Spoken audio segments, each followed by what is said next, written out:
देखते हैं practice set. ये 8वां पार्ट है प्रैक्टिस सेट।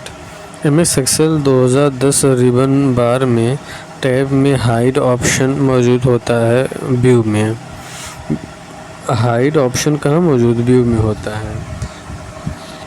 विंडो से हाइड या अनहाइड कर सकते हैं आप। फाइल में न्यू होता है, ओपन होता है, सेव एज होता है, प्रिंट प्रीव्यू होता है, ये सब होता है। हाइड ऑप्शन कहाँ होता है, व्यू में। एमएस एक्सेल 2010 में फंक्शन केवल वर्तमान सिस्टम दिनांक प्रदान करता है।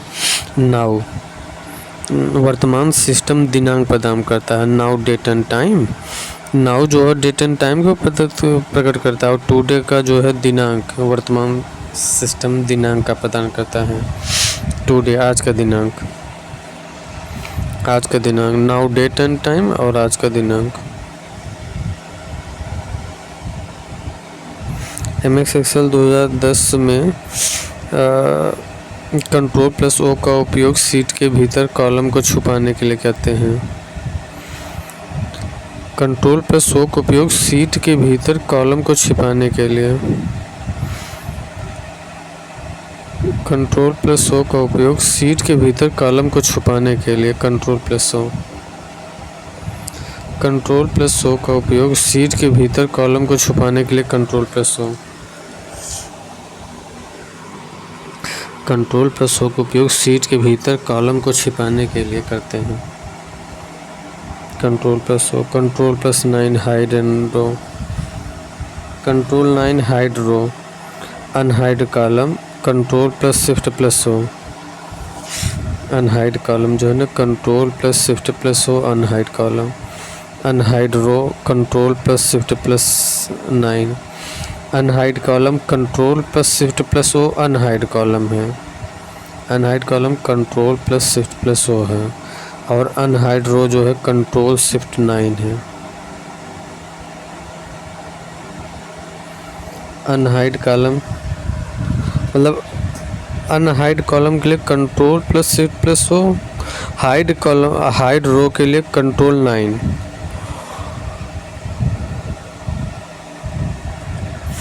सीट के भीतर कॉलम को छुपाने के लिए, सीट के भीतर कॉलम को छुपाने के लिए Ctrl+O।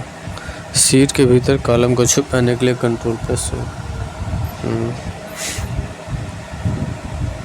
सीट के भीतर कॉलम को छुपाने के लिए Ctrl+O।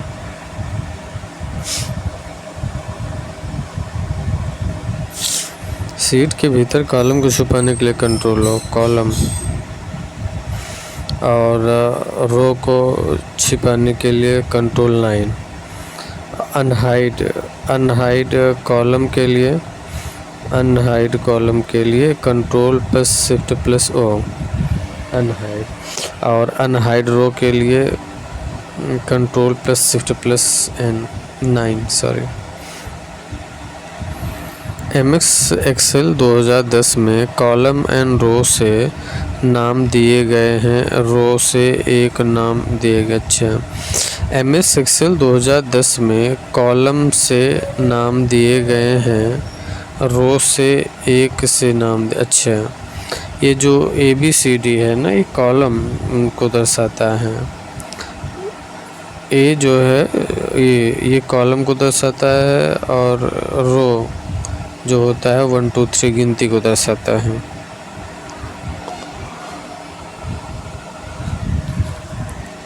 MS word, MS Excel 2010 में फार्मूला विशिष्ट सेल में संख्याओं के योग का प्राथमिक कार्य है। चाहे 2010 पूछे, 365 पूछे, 2017, 18, 20, 22, 23 पूछे, सब ऐसे ये लगा देने हैं। एमएस एक्सेल 2010 में फार्मूला विशिष्ट सेल में संख्याओं का योग प्राथमिक कार्य क्या है। संख्याओं का योग सम। काउंट करते हैं 1 2 8 +3, अब काउंट 1 2 3 5, ये सब ऐसे जोड़ देंगे।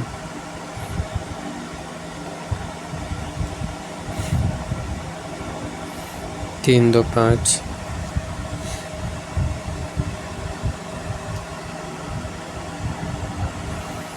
एम एस एक्सेल 2010 वर्कशीट के सेल में दर्ज किए गए संख्यात्मक मानों का डिफ़ॉल्ट अलाइनमेंट क्या है? डिफ़ॉल्ट अलाइनमेंट क्या है? राइट।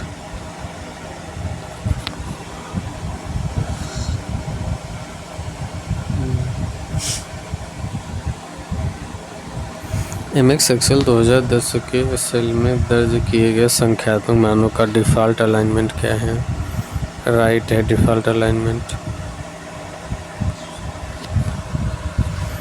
एम एस एक्सेल में 2010 के वर्कशीट सेल में दर्ज किए गए संख्यात्मक मानों का डिफ़ॉल्ट अलाइनमेंट क्या है? डिफ़ॉल्ट अलाइनमेंट है राइट।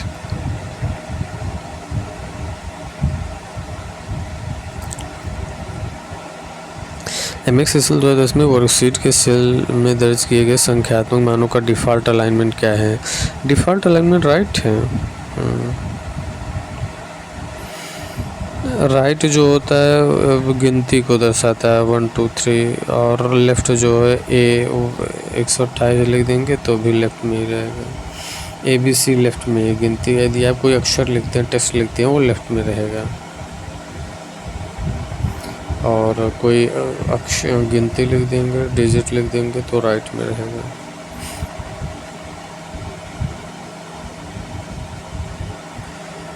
एम एस एक्सेल 2010 में फंक्शन सिस्टम की वर्तमान तिथि एवं समय प्रदान करता है नाउ। एम एस एक्सेल 2010 में फंक्शन सिस्टम की वर्तमान तिथि एवं समय प्रदान करता है नाउ।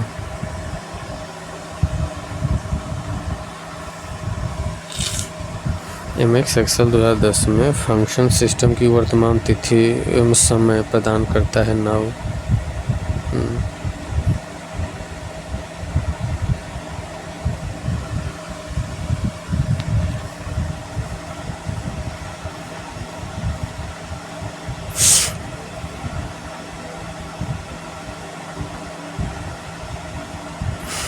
वर्तमान तिथि क्या? वर्तमान date and time, now date and time.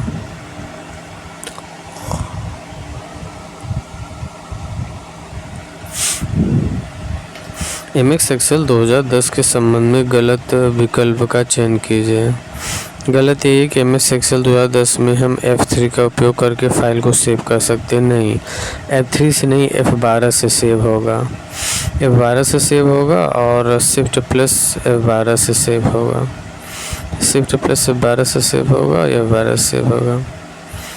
M S Excel 2010 में रिबन बार में होम टैब में सबसे अधिक उपयोग किए जाने वाले कमांड होते हैं, जैसे कॉपी और पेस्ट करना, सॉर्ट करना, फिल्टर करना, फॉर्मेट करना आदि। एम एस एक्सेल 2010 में Ctrl+F का उपयोग शीट के भीतर टेक्स्ट खोजने में किया जाता है। एम एस एक्सेल 2010 में Ctrl+F का उपयोग शीट के भीतर टेक्स्ट खोजने में किया जाता है।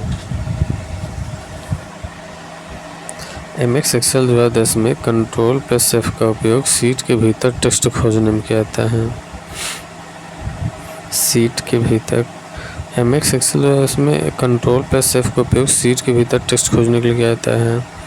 Alt+Enter शॉर्टकट कुंजी का उपयोग एम एस एक्सेल 2010 में टेक्स्ट की एक नई लाइन शुरू करने या वर्कशीट सेल में टेक्स्ट की लाइनों या पैराग्राफों के बीच स्पेस को बढ़ाने के लिए किया जाता है।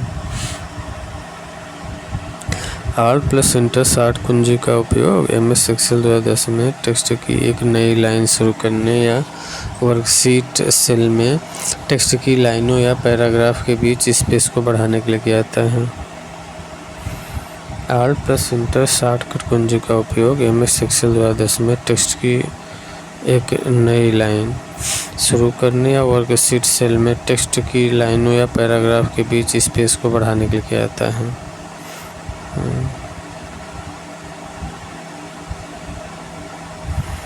एम एस एक्सेल 2010 में टेबल का नाम बदलने रीनेम के लिए निम्न से किस कीबोर्ड शॉर्टकट का उपयोग किया जाता है? Ctrl+R।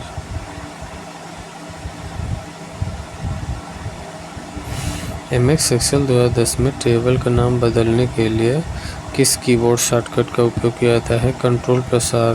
Rename table. MS Excel 2010 में टेबल का नाम बदलने के लिए निम्न में से किस कीबोर्ड शॉर्टकट का उपयोग किया जाता है? Control plus R. Rename table.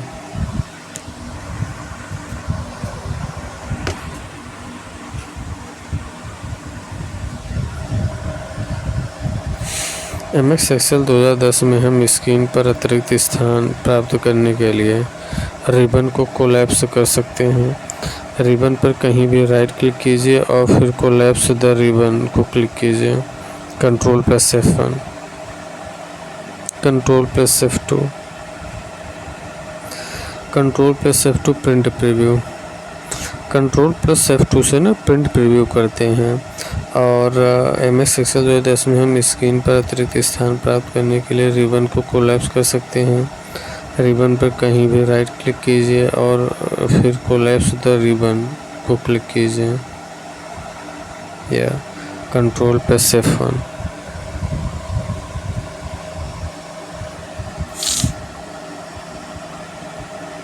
MS Excel 2010 में ऑपरेशन का उपयोग डेटा को एक विशेष रूप से व्यवस्थित करने के लिए किया जाता है। शॉर्ट।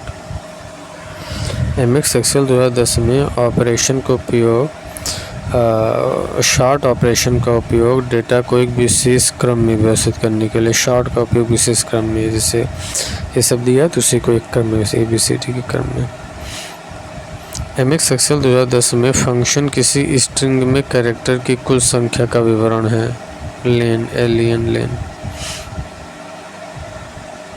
एमएस एक्सेल 2010 में फंक्शन किसी स्ट्रिंग में कैरेक्टर की कुल संख्या का विवरण देता है। लेन। LEN लेन।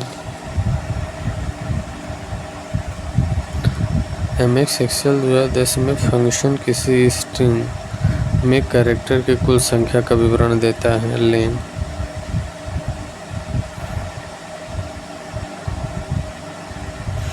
एमएस एक्सेल 2010 में फंक्शन किसी स्ट्रिंग में कैरेक्टर की कुल संख्या का विवरण देता है। लेन। लेन जो है ये कैरेक्टर की कुल संख्या का विवरण देता है। लेन। एमएस एक्सेल 2010 के संबंध में गलत विकल्प का चयन कीजिए। एमएस एक्सेल 2010 में कंट्रोल H का उपयोग सीट के भीतर टेक्स्ट प्रतिस्थापित करने के लिए किया जाता है। एमएस एक्सेल 2010 में कंट्रोल प्लस H का उपयोग सीट के भीतर टेक्स्ट प्रतिस्थापित करने के लिए किया जाता है। एमएस एक्सेल 2010 में कंट्रोल प्लस H का उपयोग सीट के भीतर टेक्स्ट प्रतिस्थापित करने के लिए किया जाता है। एमएस एक्सेल 2010 में गलत विकल्प का चयन कीजिए। गलत विकल्प ये है कि एमएस एक्सेल 2010 में कंट्रोल प्लस H का उपयोग सीट के भीतर टेक्स्ट प्रतिस्थापित रिप्लेस करने के लिए किया जाता है।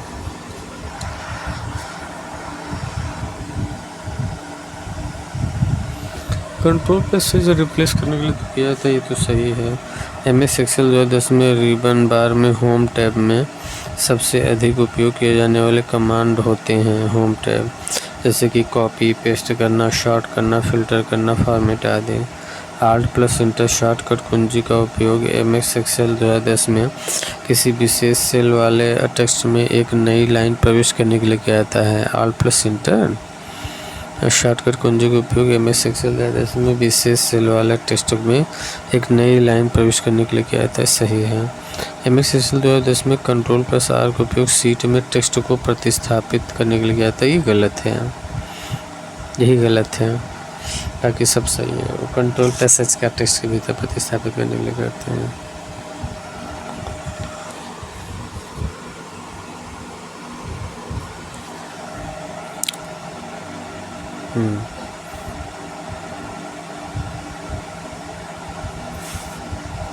जब आप एमएस एक्सेल 2010 वर्कशीट में B3 से लेकर B3:G9 तक की रेंज को सेलेक्ट करते हैं तो नेम बॉक्स में क्या प्रदर्शित होता है? नेम बॉक्स में क्या प्रदर्शित होता है? B3। B3 से G9 तक करेंगे ना, तो B3 क्योंकि पहला वाला केवल दिखाता है, लास्ट वाला नहीं दिखाता है।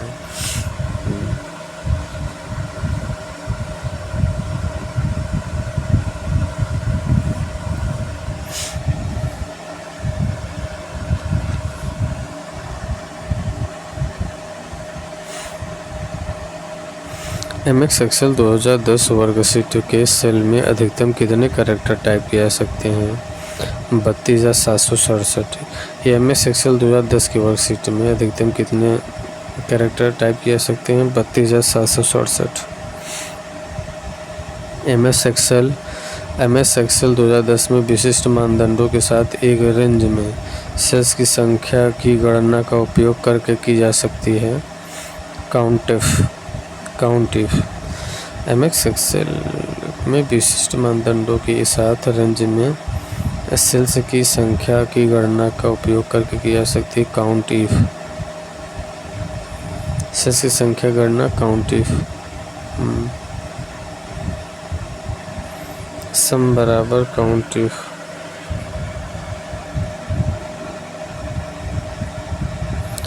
ABC और 1 to 4।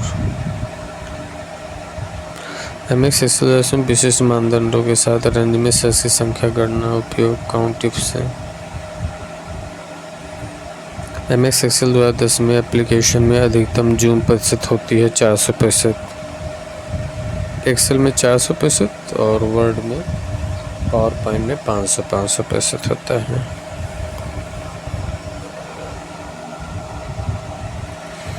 MS वर्ड और सॉरी गलत आप पढ़ दी। MS वर्ड और क्रोम में 500% होता है। देखिए MS वर्ड में मिनिमम 10% होता है, अधिकतम 500% होता है। क्रोम में मिनिमम 25% होता है और मैक्सिमम 500% होता है।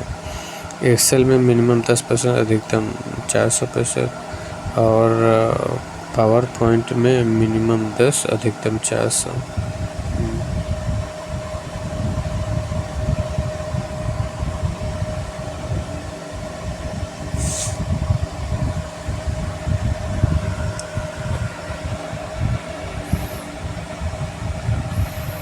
MS एक्सेल 2010 के टेबल फीचर के माध्यम से बनाए गए टेबल द्वारा यूज़र उपयोगकर्ता विभिन्न मानों से को फिल्टर कर सकते हैं। कॉलम। MS एक्सेल 2010 के टेबल फीचर के माध्यम से बनाए गए टेबल द्वारा यूज़र उपयोगकर्ता विभिन्न मानों से को फिल्टर कर सकते हैं। कॉलम।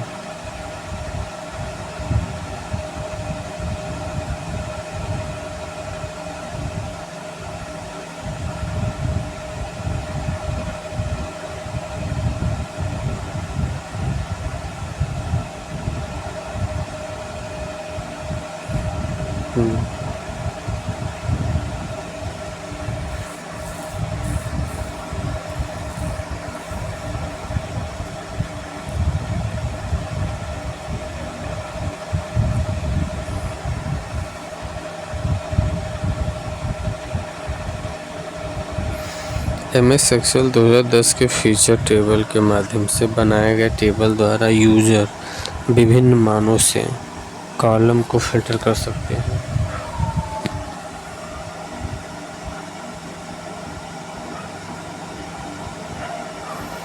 MS एक्सेल 2010 के टेबल फीचर के माध्यम से बनाए गए टेबल द्वारा यूज़र उपयोगकर्ता विभिन्न मानों से कॉलम को फिल्टर कर सकते हैं।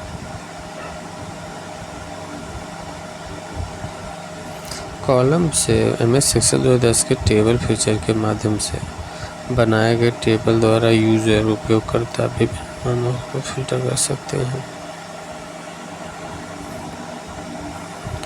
MS एक्सेल 2010 फंक्शन की का उपयोग सेल संपादित एडिट करने के लिए किया जाता है। F2।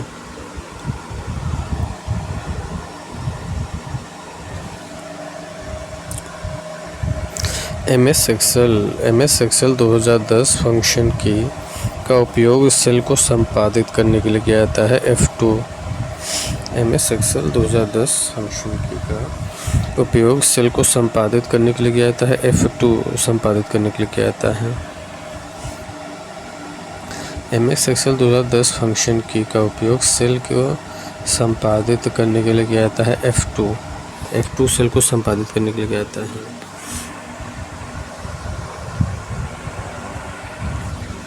MS एक्सेल 2010 में फंक्शन की का उपयोग सेल को संपादित करने के लिए किया जाता है, F2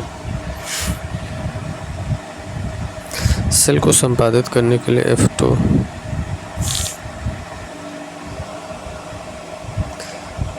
एक मौजूदा MS एक्सेल 2010 वर्कशीट में एक नई वर्कशीट इंसर्ट करने के लिए निम्नलिखित में से कौन सी शॉर्ट की का उपयोग करते हैं? Shift plus F11।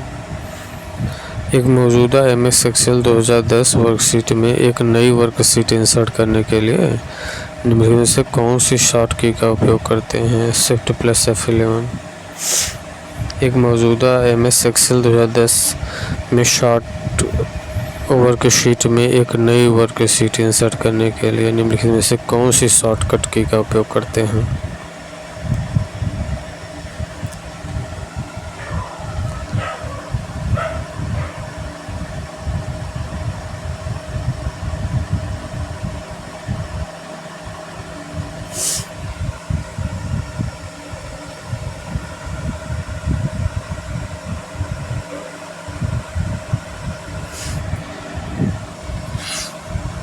एक मौजूदा MS एक्सेल 2010 वर्कशीट में एक नई वर्कशीट इंसर्ट करने के लिए निम्नलिखित से कौन सी शॉर्टकट की का प्रयोग कर रहे हैं? नई वर्कशीट इंसर्ट करने के लिए शिफ्ट प्लस F11 नई वर्कशीट। MS एक्सेल 2010 में का उपयोग सीट के भीतर टेक्स्ट को प्रतिस्थापित करने के लिए किया जा रहा है, control plus H।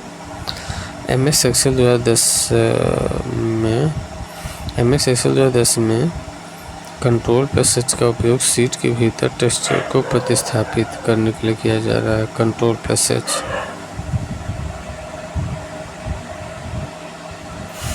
MS Excel 2010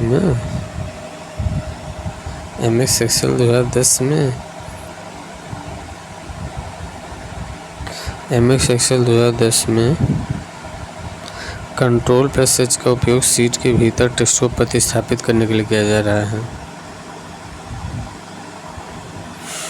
MS Excel 2010 में कंट्रोल प्लस H का उपयोग सीट के भीतर टेक्स्ट को प्रतिस्थापित करने के लिए किया जाता है, control plus H। Home, editing, find, replace, go to.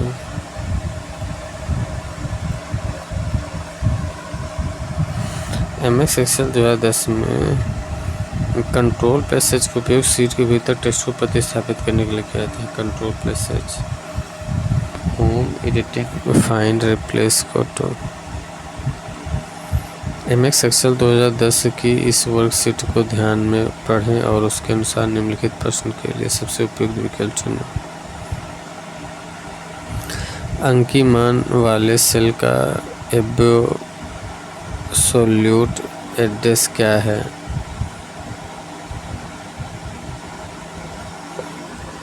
अंकी मान वाले सेल का एब्सोल्यूट एड्रेस क्या है?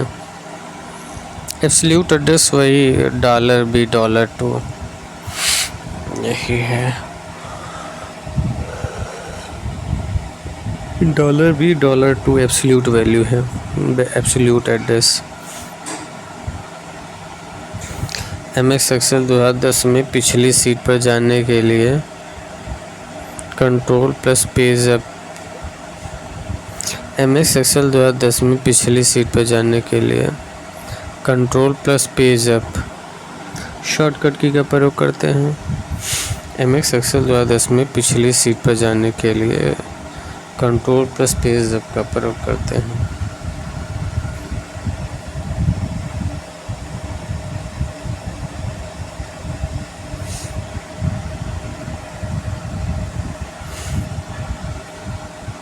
Control plus page up shortcut की का प्रयोग करें पिछली सीट पर जाने के लिए, शॉर्टकट की का प्रयोग। MS एक्सेल 2010 में पिछली सीट पर जाने के लिए control plus page up shortcut की का प्रयोग कर रहे हैं। MS एक्सेल 2010 में रिबन बार में किस टैब में आपको बैक स्टेज व्यू में जंप करने की सुविधा देता है, जिसमें आवश्यक फाइल संबंधी कमांड और एक्सेल के लिए विकल्प होता है। आवश्यक फाइल संबंधी कमांड और एक्सेल के विकल्प होता है। Review, home, file, formula.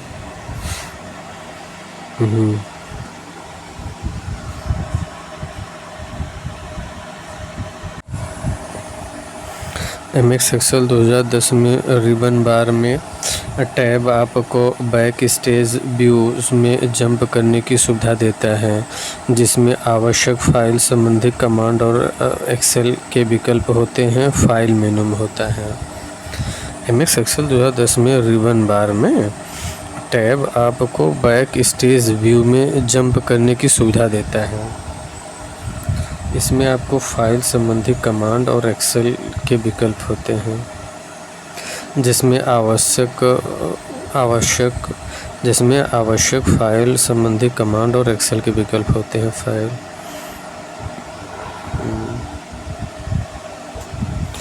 MS Excel में वर्कशीट में कमांड MS एक्सेल 2010 की वर्कशीट में इंसर्ट हाइपरलिंक डायलॉग बॉक्स को खोलने के लिए निम्नलिखित में से किस शॉर्टकट की का उपयोग किया जाता है। Ctrl+K हाइपरलिंक होता है और Ctrl+D font dialog box, Ctrl+G go to और H रिप्लेस। MS एक्सेल 2010 के संबंध में गलत कथन है। गलत है कि MS एक्सेल 2010 में हम किसी सेल में कमेंट नहीं डाल सकते। गलत है, डाल सकते हैं। सही क्या है? MS एक्सेल 2010 में नई फाइल को खोलने के लिए Ctrl+N का उपयोग किया जाता है। MS एक्सेल 2010 में नई फाइल को खोलने के लिए Ctrl+N का उपयोग किया जाता है। नई फाइल खोलने के लिए MS एक्सेल 2010 में हम इंसर्ट टैब से एक टेबल इंसर्ट कर सकते हैं। MS एक्सेल 2010 में हम F12 का उपयोग करके फाइल को सेव कर सकते हैं। MS एक्सेल 2010 में हम F12 का उपयोग करके फाइल को सेव कर सकते हैं। MS Excel 2010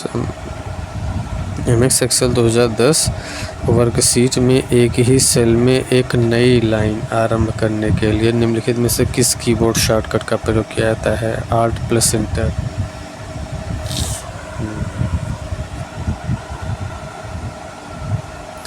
MS Excel 2010 worksheet में एक ही सेल में एक लाइन आरंभ करने के लिए निम्नलिखित में से किस कीबोर्ड शॉर्टकट का उपयोग किया जाता है। Alt+Enter। MS एक्सेल 2010 में वर्कशीट में एक ही सेल में एक लाइन आरंभ करने के लिए निम्नलिखित में से किस कीबोर्ड शॉर्टकट का उपयोग किया जाता है। Alt+Enter। वर्कशीट में एक ही सेल में एक नई लाइन आरंभ करने के लिए नई लाइन Alt+Enter नई लाइन आरंभ करने के लिए। MS एक्सेल 2010 में पहले विद्यमान फाइल को खोलने के लिए सक्रिय ऑपरेशन का उपयोग किया जाता है। ओपन। सेव के लिए Shift+F12 सेव हो जाएगा। ओपन Ctrl+F12 करेंगे तो ओपन हो जाएगा और सेव एज F12 करेंगे सेव एज।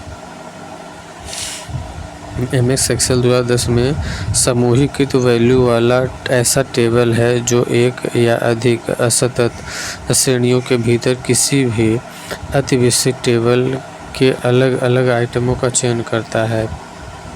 पिवट टेबल होता है। MS एक्सेल 2010 में समूहीकृत वैल्यू वाला ऐसा टेबल जो एक या अधिक असतत श्रेणियों के भीतर किसी भी अतिविशिष्ट टेबल के अलग अलग आइटमों का संचय करता है। Pivot table.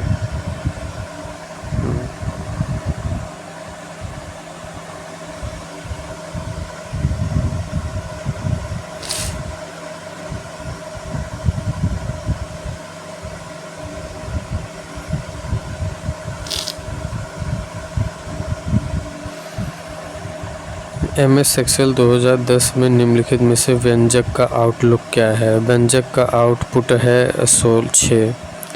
व्यंजक का आउटपुट 6 है।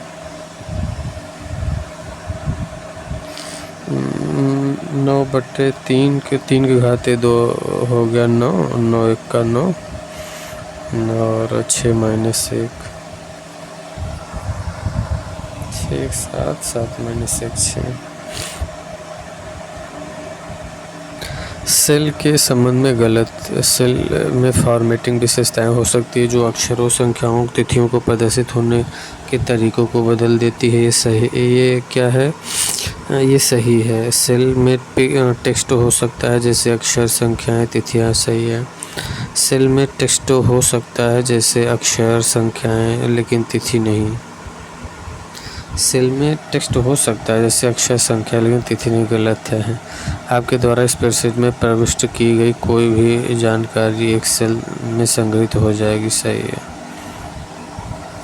MS एक्सेल 2010 में चयनित टेक्स्ट को बोल्ड करने के लिए किस शॉर्टकट की उपयोग करते हैं? Ctrl+B। इसी को CTRL+2 बोलते हैं। इटैलिक में Ctrl+I और Ctrl+3।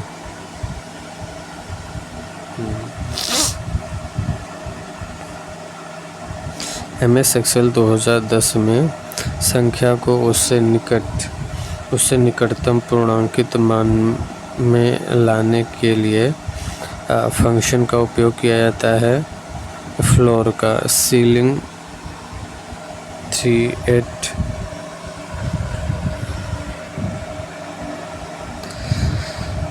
देखिए फ्लोर जो है सीलिंग हमेशा ऊपर लगाया जाता है ना, तो ये 38 है, तो साक्षक 42, जो इससे ज़्यादा होगा वो हो जाएगा 42। अब फ्लोर में क्या करते हैं, 7 से विभाजित होने के बाद जो सबसे कम विभाजित 7 × 5 = 35 हो जाएगा। फ्लोर सबसे कम 38 से कम है, 35 जो 7 से विभाजित है ये हो जाएगा। MS एक्सेल 2010 में किसी रो को सेलेक्ट करने के लिए शॉर्टकट की कुंजी का उपयोग किया जाता है Shift+Spacebar। MS एक्सेल 2010 में किसी रो को सेलेक्ट करने के लिए शॉर्टकट कुंजी का उपयोग किया जाता है Shift+Spacebar जो होता है। MS एक्सेल 2010 में किसी रो को सेलेक्ट करने के लिए Shift+Spacebar शॉर्टकट कुंजी का उपयोग किया जाता है। निम्नलिखित में से कौन सा MS एक्सेल 2010 में फंक्शन नहीं है? एवरेज।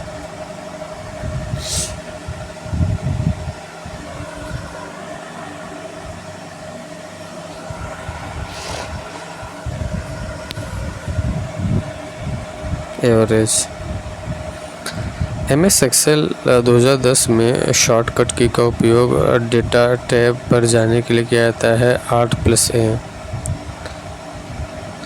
MS एक्सेल शॉर्टकट की का उपयोग डेटा टैब पर जाने के लिए किया जाता है Alt+A। ये डेटा टैब पर जाने के लिए MS एक्सेल में डेटा टैब पे Alt+A। MS एक्सेल 2010 में डेटा टेबल पर ऑपरेशन का उपयोग केवल उन रो को प्रदर्शित करने के लिए किया जाता है जो कुछ शर्तों को पूरा करती है और अन्य रो छिपी होती हैं। फिल्टर।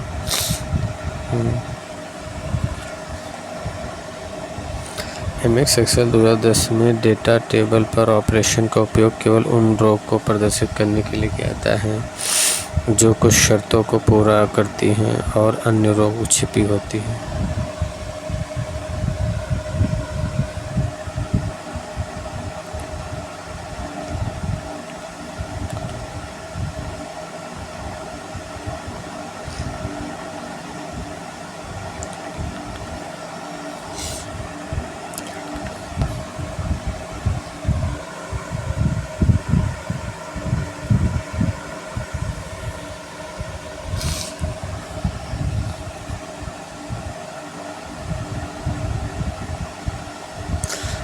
MS एक्सेल 2010 में डेटा टेबल्स पर ऑपरेशन का उपयोग केवल उन रो को प्रदर्शित करने के लिए किया जाता है जो कुछ शर्तों को पूरा करती है और अन्य रो छिपी होती हैं। फिल्टर। MS एक्सेल 2010 में डेटा टेबल पर फिल्टर ऑपरेशन का उपयोग केवल उन रो को प्रदर्शित करने के लिए किया जाता है जो कुछ शर्तों को पूरा करती है और अन्य रो छिपी रहती है, जैसे फिल्टर।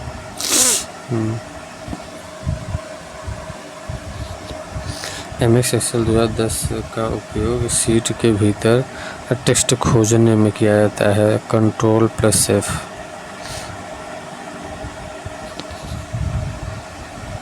MS एक्सेल 2010 में कंट्रोल प्लस F का उपयोग सीट के भीतर टेक्स्ट खोजने में किया जाता है। Control plus F, home editing, print, replace, go to.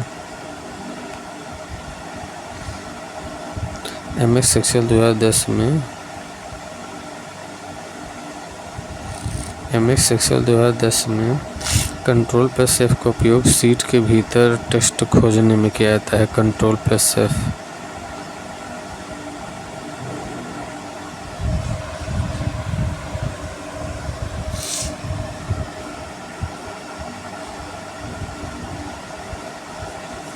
MS Excel 2010 में कंट्रोल प्लस F का उपयोग सीट के भीतर टेक्स्ट खोजने में किया जाता है। Control plus F, MS Excel 2010 में कंट्रोल प्लस F का उपयोग सीट के भीतर टेक्स्ट को खोजने में किया जाता है। Control plus F, control plus F जो है MS एक्सेल 2010 में कंट्रोल प्लस F का उपयोग सीट को भीतर टेक्स्ट खोजने में किया जाता है। Control plus F, home editing, pin, replace, go to. MS Excel 2010 में 2010 में MS एक्सेल 2010 में कंट्रोल प्लस F का उपयोग सीट के भीतर टेक्स्ट खोजने में किया जाता है। Control plus F,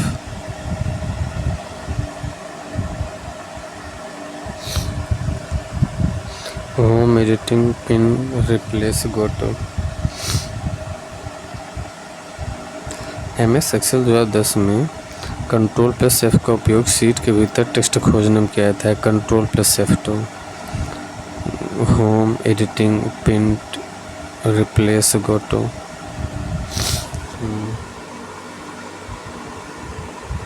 MS Excel 2010 sheet में टेक्स्ट ओवरफ्लो समस्या वाले सेल को टेक्स्ट रैपिंग द्वारा ठीक किया जा सकता है। MS एक्सेल 2010 शीट में टेक्स्ट ओवरफ्लो समस्या वाले सेल को टेक्स्ट रैपिंग द्वारा ठीक किया जा सकता है।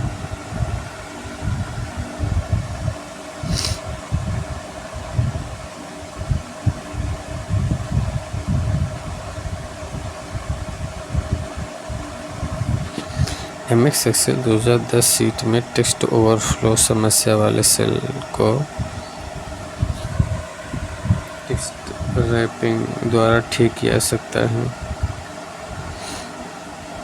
ओवरफ्लो, हाँ, टेक्स्ट रैपिंग से जो ये होम मेनू में होता है, होम मेनू में अलाइनमेंट में।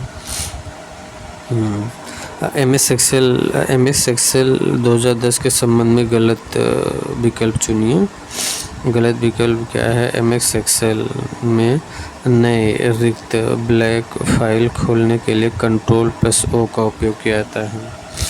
MS एक्सेल 2010 में नई रिक्त मतलब ब्लैंक फाइल खोलने के लिए कंट्रोल प्लस O का उपयोग किया जाता है। ये गलत विकल्प है। सही क्या है? MS एक्सेल 2010 में हम किसी भी सेल में कमेंट प्रविष्ट कर सकते हैं। MS एक्सेल 2010 में हम इंसर्ट टैब से टेबल प्रविष्ट कर सकते हैं। MS एक्सेल में हम इंसर्ट टैब से टेबल प्रविष्ट कर सकते हैं। MS एक्सेल में हम इंसर्ट टैब से टेबल प्रविष्ट कर सकते हैं। MS एक्सेल में हम इंसर्ट टैब से टेबल प्रविष्ट कर सकते हैं। MS एक्सेल 2010 में हम F12 का उपयोग करके फाइल को सेव कर सकते हैं। MS एक्सेल 2010 में हम F12 का प्रयोग करके फाइल को सेव कर सकते हैं। यदि सेल A5 में टाइप किए गए फार्मूला A3 + B4 पर विचार करें। यदि सेल A5 को कॉपी किया जाता है और सेल E9 में पेस्ट किया जाता है तो सेल E9 में फार्मूला क्या होगा? E7 + F8 A5 A3 + B4। तो E7 + F8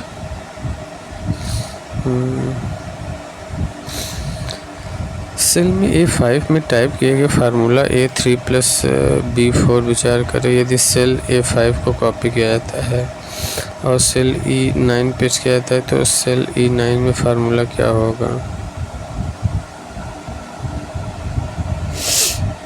E9 MX Excel 2010 में रिबन बार में टैब में सबसे अधिक उपयोग किया जाने वाला कमांड होते हैं, जैसे कॉपी और पेस्ट करना, सॉर्ट करना, फिल्टर करना, फॉर्मेट करना आदि।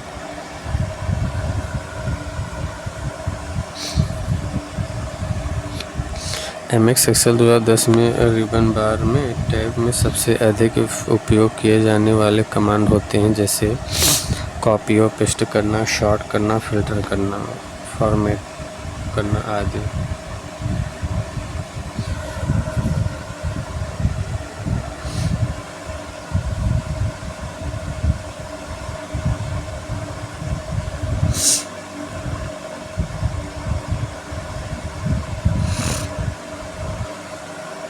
MX एक्सेल 2010 में रिबन बार में टैब में सबसे अधिक उपयोग किया जाने वाला कमांड होते हैं, जैसे कॉपी और पेस्ट करना, सॉर्ट करना, फिल्टर करना, फॉर्मेट करना आदि।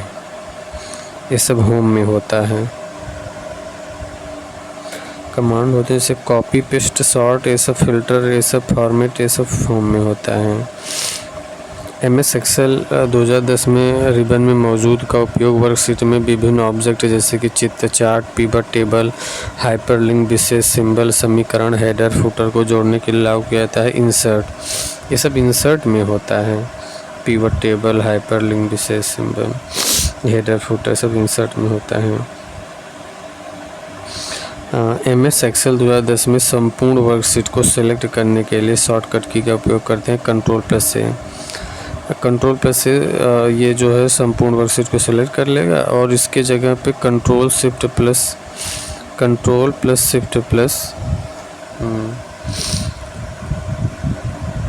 स्पेस बार, कंट्रोल+Shift+ स्पेस बार, ये कंट्रोल A का ही काम करता है।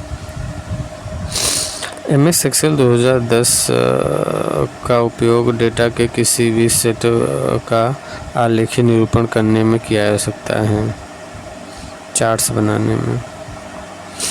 MS एक्सेल का उपयोग डेटा के किसी भी सेट का आलेखी निरूपण करने के लिए किया जाता है, चार्ट्स बनाने में। MS एक्सेल 2010 रिबन बार में टैब में फंक्शन डालने, नाम परिभाषित करने और गणना संबंधी विकल्पों को नियंत्रित करने के लिए टूल होते हैं। Formula Alt+F file review, Alt+R review, Alt+P page layout और फार्मूला Alt+M। ये फार्मूला में Alt+M formula, page layout Alt+P review, Alt+R review है और फाइल Alt+F है।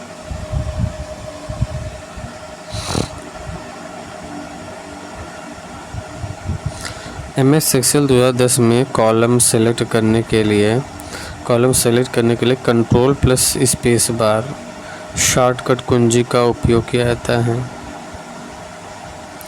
MS एक्सेल 2010 में कॉलम सेलेक्ट करने के लिए कंट्रोल+स्पेस बार शॉर्टकट कुंजी का उपयोग किया जाता है। MS एक्सेल 2010 में कॉलम सेलेक्ट करने के लिए कंट्रोल+स्पेस बार। MS एक्सेल 2010 में 2 या 2 से अधिक गैर आसन्न वर्कशीट को सिलेक्ट करने के लिए पहली वर्कशीट के टैब पर क्लिक करें। फिर जब आप अन्य सीट जिसे सिलेक्ट करना चाहते हैं के टैब पर क्लिक करके अपने कीबोर्ड को दबाएं, कंट्रोल को दबाए रखें। MS एक्सेल क्या था कि MS एक्सेल में 2 या 2 से अधिक गैर आसन्न वर्कशीट को सिलेक्ट करने के लिए पहली वर्कशीट के टैब पर क्लिक करें। फिर जब आप अन्य सीट जिसे सिलेक्ट करना चाहते हैं टैब के क्लिक करके अपने कीबोर्ड को दबाएं, कंट्रोल। MS एक्सेल के संबंध में गलत विकल्प का चयन करें। MS एक्सेल में हम F2 का उपयोग करके फाइल को सेव कर सकते हैं, ये गलत है। MS एक्सेल में हम F2 का उपयोग करके फाइल को सेव कर सकते हैं। MS एक्सेल 2010 में मौजूदा फाइल को खोलने के लिए Ctrl+O का उपयोग किया जाता है। MS एक्सेल 2010 में हम किसी सेल में कमेंट इंसर्ट कर सकते हैं और MS एक्सेल में हम इंसर्ट टैब से टेबल इंसर्ट कर सकते हैं। MS एक्सेल में फंक्शन टेक्स्ट के सभी कैरेक्टर को अपर केस में बदल देता है। अपर टेक्स्ट, ये जो अपर टेक्स्ट है ना, MS एक्सेल में फंक्शन टेक्स्ट के सभी कैरेक्टर को अपर केस में बदल देता है। ये जो अपर केस होता है, अपर टेक्स्ट जो है ये सभी अपर में बदल देगा, लोअर सभी लोअर में बदल देगा, और प्रॉपर टेक्स्ट जो है तो शुरुआत का पहला अक्षर कैपिटल में रहेगा, बाकी सब स्मॉल में। हेडर फुटर, MS एक्सेल 2010 के रिबन बार में हेडर फुटर विकल्प उपस्थित है, इंसर्ट में है। व्यू के लिए Alt+W करते हैं व्यू के लिए। MS एक्सेल 2010 में निम्न व्यंजक का मान क्या होगा? बराबर 22 - 12/3/2 + 4, तो 12/3, 3 × 12 और 3 × 12, 4, 2 दूनी 4,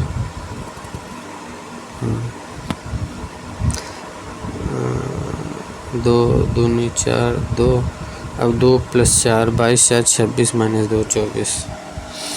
MS एक्सेल 2010 में मौजूदा फाइल खोलने के लिए उपयोग किया जाता है ओपन, Ctrl+O। और MS एक्सेल 2010 में ऑपरेशन का उपयोग पहले से सेव की गई फाइल को निम्न नाम से सेव करने के लिए किया जाता है सेव एज। निम्न नाम से सेव करता है सेव एज। निम्न कथनों पर विचार कीजिए। उस सेल पर डबल क्लिक करें जिसमें वह डाटा है जिसे आप एडिट करना चाहते हैं। उस सेल पर क्लिक करें जिसमें वह डाटा जिसे आप एडिट करना चाहते हैं और फिर F2 दबाएं। ये जो है सही है। उस पर क्लिक करें जिसमें डाटा है जिसे आप एडिट करना चाहते हैं और फिर शिफ्ट की दबाएं, गलत है। उस सेल पर क्लिक करें जिसमें वो डाटा है जिसे आप एडिट करना चाहते हैं और फिर कंट्रोल की दबाएं, गलत है। MS एक्सेल 2010 वर्कशीट के एडिट मोड में कार्य आरंभ करने के संबंध में निम्नलिखित में से कौन सा कथन सही है? केवल P क्यों? MS एक्सेल 2010 में वर्कशीट के एडिट मोड में कार्य प्रारंभ करने के संबंध में निम्नलिखित में कौन सा कथन सही है? केवल P क्यों?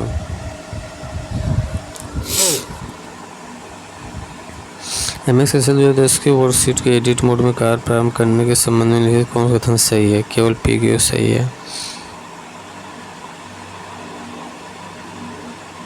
अच्छा, ये ऊपर वाला जो था यही है, PQ सही। उस सेल पर डबल क्लिक करें जिसमें वो डाटा है जिसे आप एडिट करना चाहते हैं। उस सेल पर क्लिक करें जिसमें डाटा है जिसे आप एडिट करना चाहते हैं, फिर F2 दबाएं।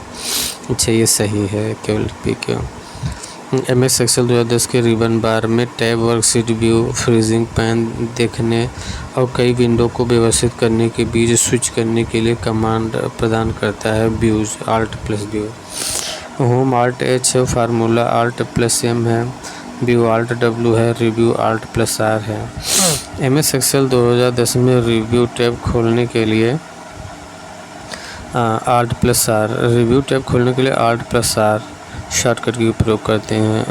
रिव्यू टैब खोलने के लिए Alt+R और insert Alt+N, Alt+A data. MS Excel 2010 में फंक्शन किसी टेक्स्ट वैल्यू के प्रयोग शब्द के पहले अक्षर को कैपिटल कर देता है। ये लेन जो होता है प्रॉपर। MS एक्सेल फंक्शन किसी टेक्स्ट वैल्यू के प्रत्येक शब्द के पहले अक्षर को कैपिटल करता है, तो प्रॉपर पहले अक्षर को करता है। लेन जो होता है इसमें 6 अक्षर है, देखिए 2, 2, 4, 2, 6, लेन में 6 अक्षर हैं। MS एक्सेल 2010 के रिबन बार में मौजूद मौजूद टैब आपको वर्तनी की जांच करने, परिवर्तन को ट्रैक करने, कमेंट करने, नोट्स लिखने, वर्कशीटों को वर्कबुक को सूचित करने की अनुमति देता है। ये कौन सा देगा इसमें?